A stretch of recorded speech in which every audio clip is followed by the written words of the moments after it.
thank you guys so much, and I appreciate the opportunity to be here. First, I want to thank my beautiful wife for here with me today. For those that don't know me, my name is Jake Evans, running for Congress here in Georgia's 6th District. Turn the mic on. Sorry about that. Hopefully that can count towards my time. All right, working now? Perfect. Okay. Jake Evans, running for Congress here in Georgia's 6th District. For those who don't know me, I built a career on fighting for the Constitution and what I believe in. I fought for religious liberties in churches and delivered. We won. I fought for election integrity and delivered. We won, overturning elections and going all the way to the United States Supreme Court. I fought for ethics and transparency, serving as chairman of Georgia's Ethics Commission. Delivered and won. But as I look at the future of the country, I'm worried. I believe in my heart, the soul, the fabric of America is in jeopardy in 2022. And we have to have bold, unafraid conservative leaders who are going to step up and fight for their convictions and what they believe in to get this country back on track. That's what my candidacy has been about from day one.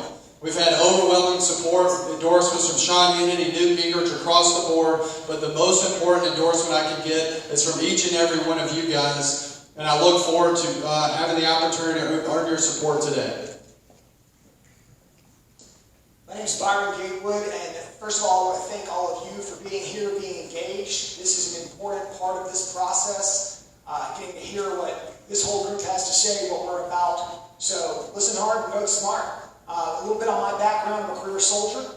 The military intelligence background. I am one of the few foreign policy experts and national security experts running for Congress in America today. Small business, big business, I have a lot of experience in both. I can be valuable in Congress, to this district, and to this state. Thank you very much. Meagan Hanson. I'm Meagan Hanson. Thank you so much for attending this forum tonight. It's great to have a chance to talk specifically with this 6th District voters. I'm a wife, a mother of two, an attorney, and a former state representative from the Sandy Springs area. I'm the only person in the Atlanta metro area to flip a seat and beat a Democrat incumbent since 2016. That's important because a lot of people want to call themselves fighters. I consider myself one of those, but what we also need is a winner. We need to send someone to DC to fight for us, but to also win. When I served in the state house, we cut taxes, we balanced a budget, and we delivered transportation, much needed transportation funding, back to this area to make the improvements that we needed. So it's not just about rhetoric, it's who can deliver the results. I would appreciate your vote. Thank you. Harbin.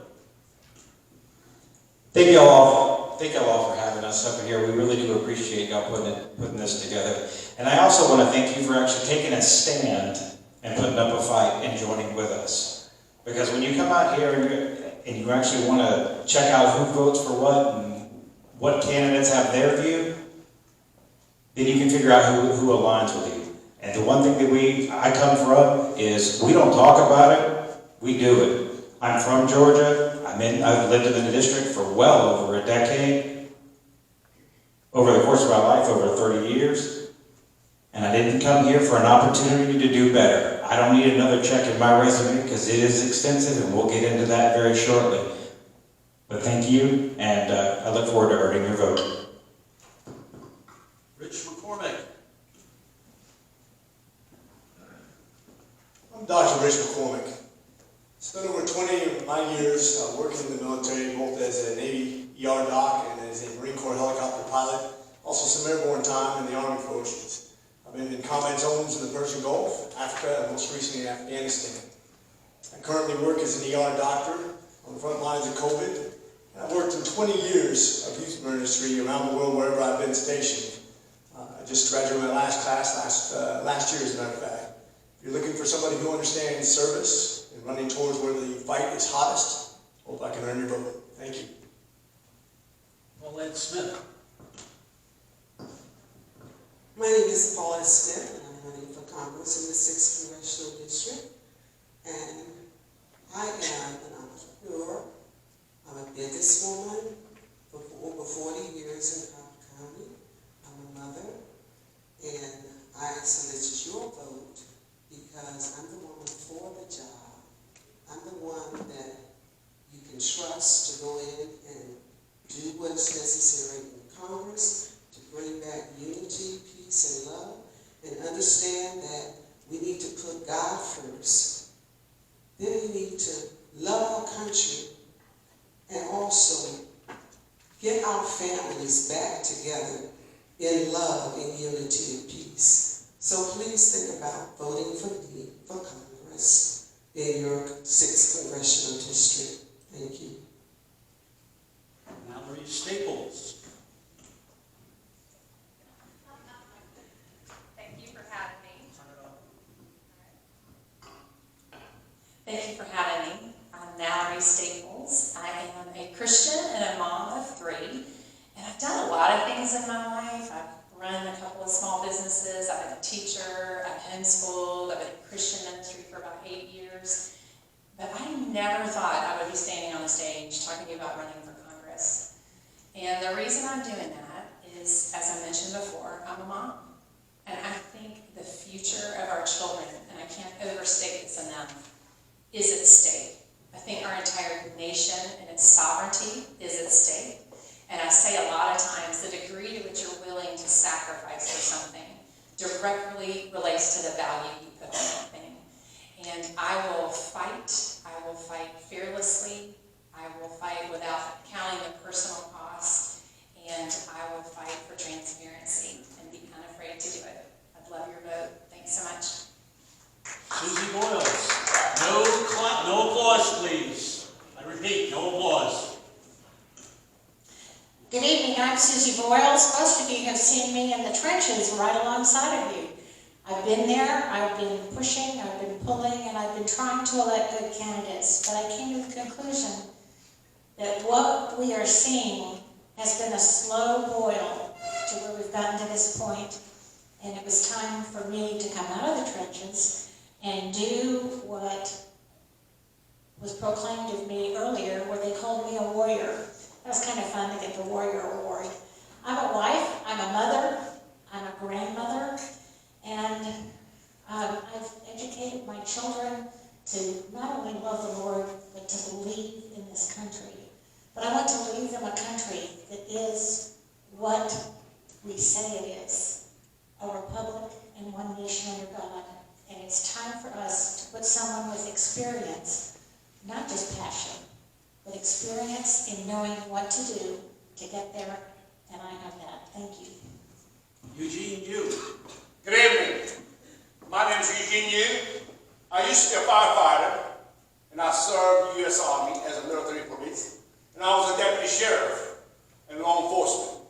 Then I was doing my own business, refurbishing the military vehicle for the last 20 years. Now I'm retired. I'm ready to serve you with a 100% in all of it. However, Washington needs a U-turn. Do you agree? Washington definitely needs a U-turn. This election is all about you, not you.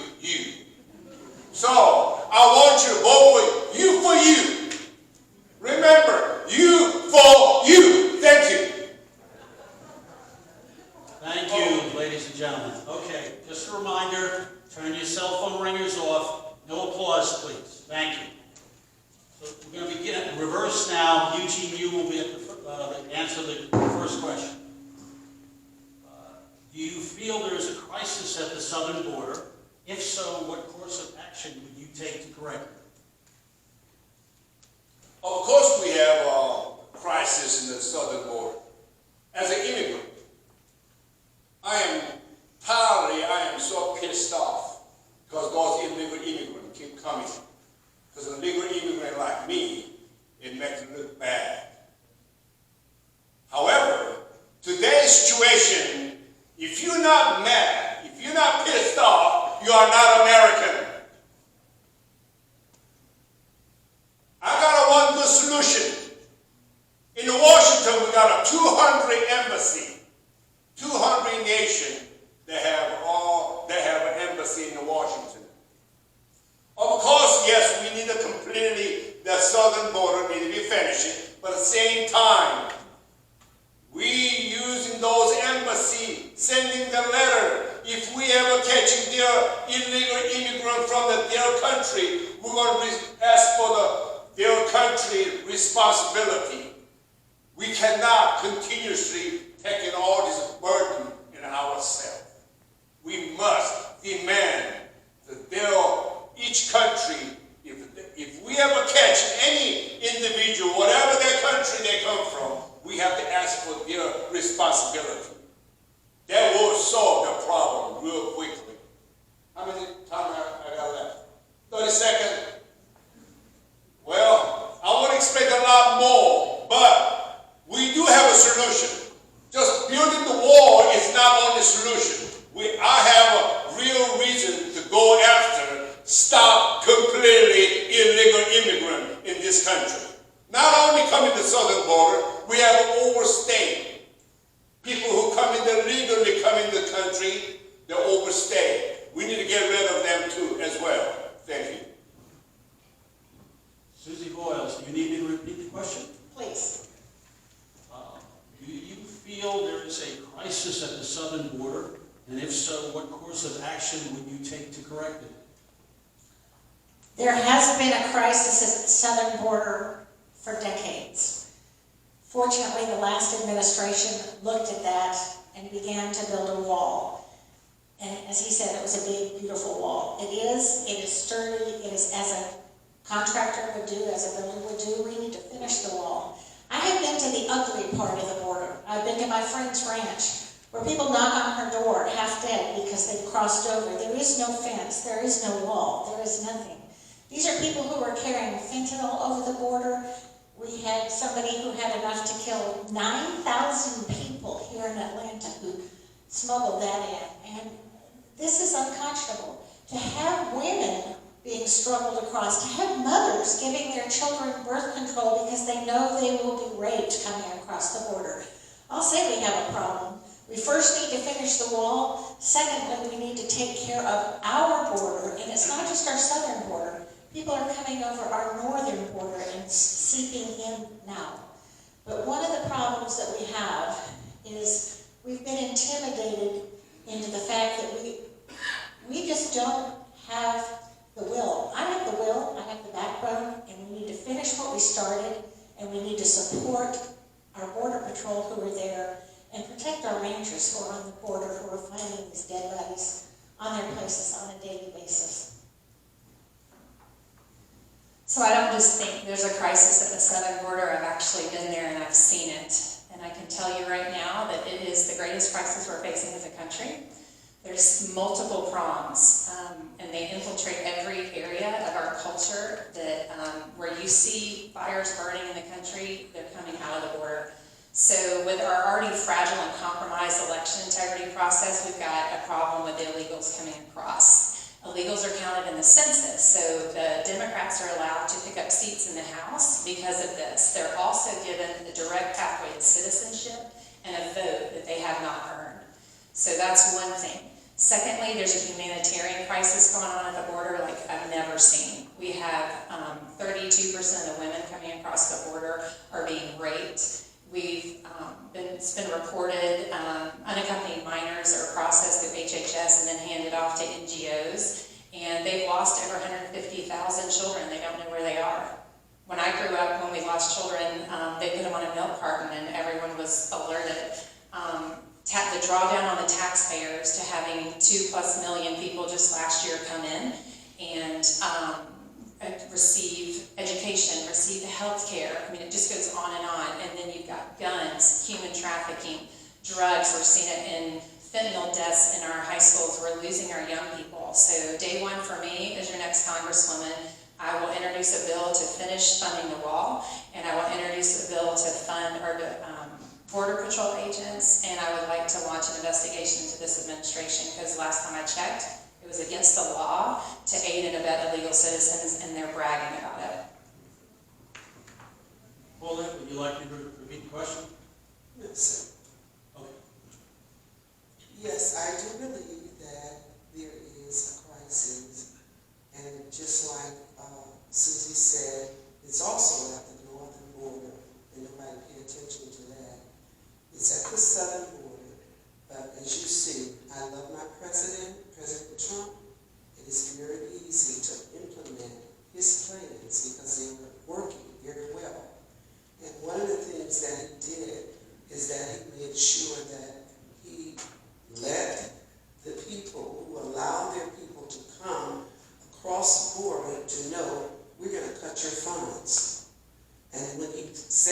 that, they were ready to agree with whatever he put to the pen. Like I always tell my kids, the pen is your friend. So when you put it to the pen and let people understand that you can't just come across the border like that. So yes, I totally agree 100% that there's something that needs to be done.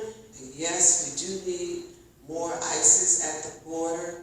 We need to build up our security. And I would even have, technology is so great. I would even have an alert 10 minutes, at least 10 miles away that a siren would go off, just like a hurricane. I know they got that type of technology. So it's a lot of things that can be done, but I don't want to over talk my time because I'm so thankful for you being here and Paulette Smith, and I would love for you to consider voting for me for Congress, and I love you.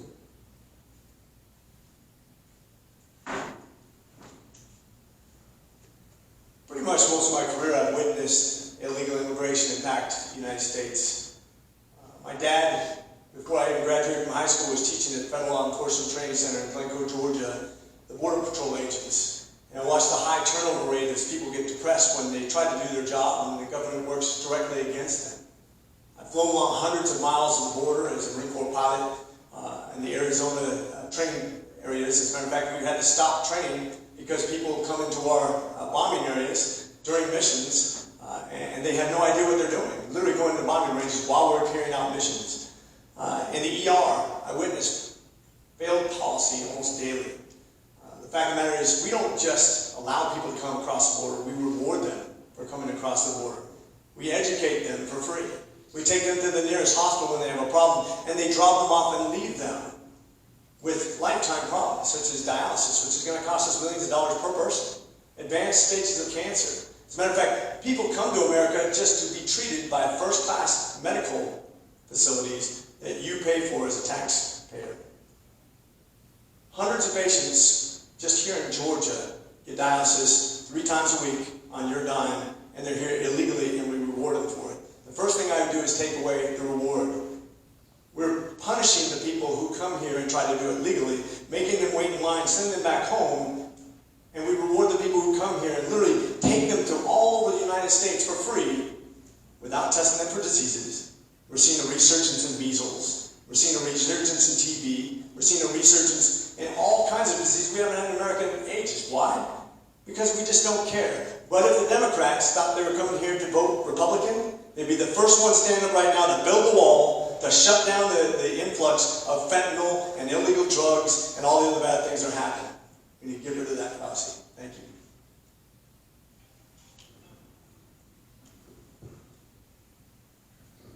Elections have consequences. A country is defined by its borders. A country is not a country without borders, and right now our southern border is wide open. We have illegal aliens coming across our border every single day. They are right, they are smuggling fentanyl in. Fentanyl is the #1 cause of death between the ages of 18 and 45. Those are the people in the primes of their life that are dying. I lost a friend last night, as a matter of fact, to this. And I have to unfortunately say it's the 4th one. So, I look at this stuff and it's like, yeah, we do need to fight back at it. One of the #1 problems that we have in Alpharetta, this area, is the sex trafficking, the human trafficking, and the drugs. 2.2 pounds of fentanyl can kill over 200,000 people. I want you to think about that. You want to know why all the people are dying? Because it can come, just that small amount can get here. What do you think will happen to your kids? So what do we do to fix it? Well, #1, we start by finishing the wall. This is an obvious thing. We're all going to say it tonight. The other thing we have to do is we have to institute many of the old policies that we're in. There's no more of this catch and release. If you want to come in, you're going to come in through a legal port of entry. If you want to claim asylum, you're going to file asylum in the proper way, and then you're going to sit and wait on the other side of the wall. You will not come in when we finish the wall. Guess what? All those little loopholes, they'll all be funneled to right where all of our guys are, because we're going to be supporting them again. Just a quick reminder, there is a cooler behind all of you if you want water.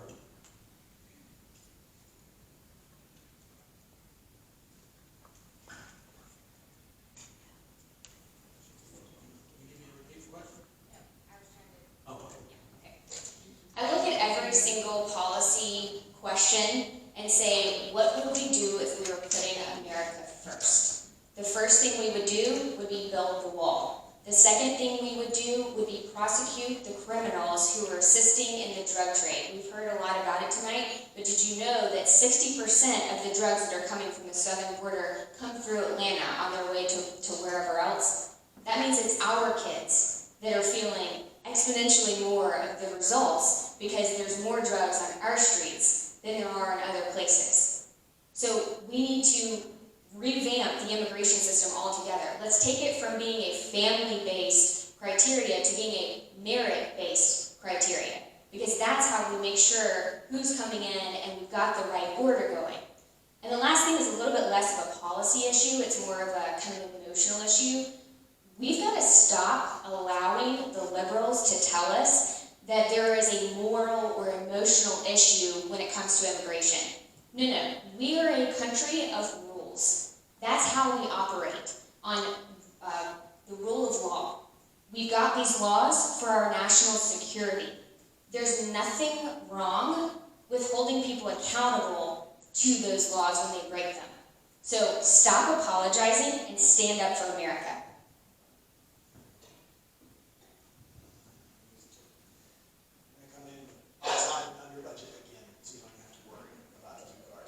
I too was stationed in southern Arizona years before the crisis at the border approached anything like it is now, but on any given day, a hike through the hills, you would see evidence of what was clearly illegal border crossings because we weren't at a place for legal border crossings. And that concerned me, that worried me, that ticked me off as a law-abiding American citizen and frankly a guy with top secret clearance, knowing how close illegal immigrants were coming to sensitive areas. But years later, at the height of the Syrian civil war, I was working the Turkish border. And we were seeing at that point what was at that time the worst refugee crisis since World War II. That was before Joe Biden was president, and those numbers have been blown away by what we're seeing from refugees in Ukraine. But at the height of that refugee crisis, with people pouring out of Syria into Turkey, I worked with the Turkish General Staff and NATO to help design and implement border security. And step one was physical obstruction. We didn't have the budget for walls, but it was fences, it was barriers, and a little bit of wall. It was ground sensors, it was seismic sensors, it was drones, it was agents on horseback. We're going to have to design policy for border security. I can do that. One of my biggest supporters, his name's Mr. Powell, I call him. And Mr. Powell, he has one issue that he focuses on first and foremost, and that's immigration.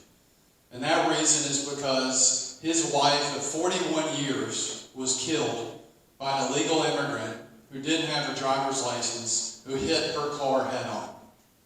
And so before he supports any candidate, that's the number one question that he has.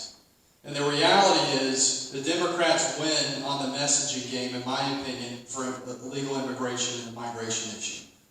And that's because they humanize it. The reality is, illegal immigration hurts Americans.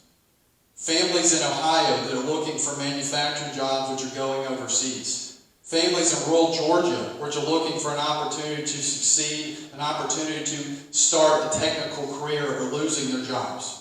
But the Democrats don't care, because the Democrats care about one thing, and that's consolidating power and winning elections. And every time they take control, they do two things. The first thing they do is they open our borders. despite the fact that they know it's going to endanger our communities, it's going to allow fentanyl into our communities, it's going to increase sex trafficking in our communities. And the second thing that they do is they try to slam down massive election reform down the throats of Americans. So the reality is we've got to finish the wall. We've got to tighten immigration rules. We've got to ensure our border agents have the support and funding that they need to make sure that American families are put first and protected. And we've got to be loud and proud about being Americans first and not folding to the liberal left, the wokeism, and the messaging that they continue, in my opinion, to make weak-kneed Republicans fold on and stand up strong for America.